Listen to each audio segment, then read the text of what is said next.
Chef Pennington here. Today we're doing farm fresh salsa. This is inspired by my Uncle Bobby's garden. The other day my mother told me about how great his salsa is and suggested I do a post. So I was like, that's a great idea, let's do it. So if you guys don't know what a banana pepper is, that's a banana pepper.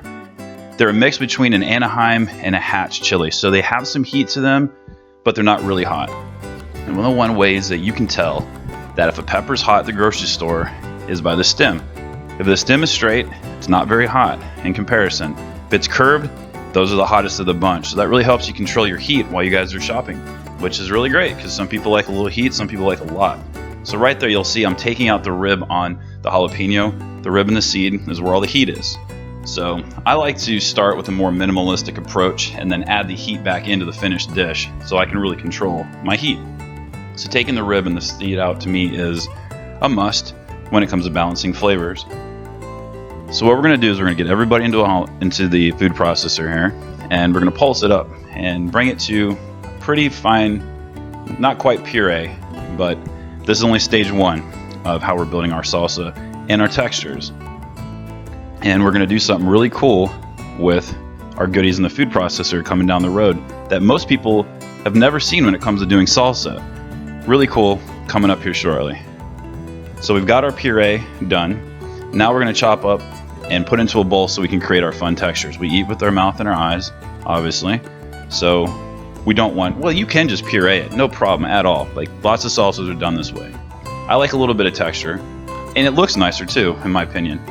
So we're getting everybody chopped up. There's some cherry tomatoes. Cherry tomatoes are a really nice pop of like acid, and they're sweeter than regular tomatoes. You guys can use whatever tomatoes you like. That little tomato right there, they're called Puree.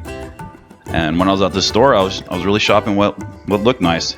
And you guys already know this, but when you're at the store, you guys see something that looks good, you want to add it to your salsa, you pick it up. Like poblano would work really good in this dish. I mean, there's just all kinds of good stuff when it comes to salsa, which is what makes it fun. So here's a tip when it comes to garlic. Throw some chopped up garlic there. If you're peeling your garlic and you're about to put it in your food and you notice there's a little bit of green in there, you don't want to use it. It's going to be bitter and it's going to destroy your dish. So keep your eye out for that.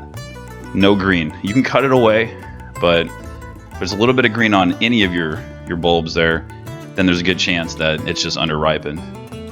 So we're going with 2 jalapenos and 2 banana peppers. We've got one in the puree and we've got one chopped up. So we're really reinforcing flavors. We're just creating different textures at this point. So there's a cool way to chop up a jalapeno. You take the lines, cut them down the middle like that, and it creates just a lot easier way to get a good mince on it than, you know, chopping and chopping and chopping. You can see right there, it took no time at all. So you do not have to cut everything up like this. You could just take all the goodies out of the food processor and cut up a little bit to give the food processor a little bit of a head start, but throw it in the food processor and just pulse it like 2, 3, 4, 5 times. It works great, and it creates a lot of different sizes in your cuts, which is cool. Using a knife creates a little more of a uniform. So right there with the banana pepper, that's one of the reasons I'm doing it like that. I'm putting a couple of lines in it, just like the jalapeno, so that the cuts will be somewhat uneven, which is great in salsa. If everything looked all perfect and cut up nice, it's just not right. Even fine dining restaurants, when it comes to salsa, they don't want that. Alright guys, here we go. We're moving on to what we're going to do with the puree. First, let's drain it. There is a ton of water in here. You guys are going to be surprised to see how much comes out here just by pureeing it. You'll see it underneath once I pull up the strainer there. So there's just the starting part. Now look how much actually comes out. Boom, that's a lot. I put in a measuring cup to check. It was a whole 1.25 cups of liquid came out. I tasted it, wasn't bad at all. Here's what we're gonna do. We're gonna cook some of our puree. My buddy Dale came to a party at my house one day and brought over salsa because that was his thing to bring. Everyone was like, "What in the world did you do this salsa? It's so good. We're in Texas. We live by salsa."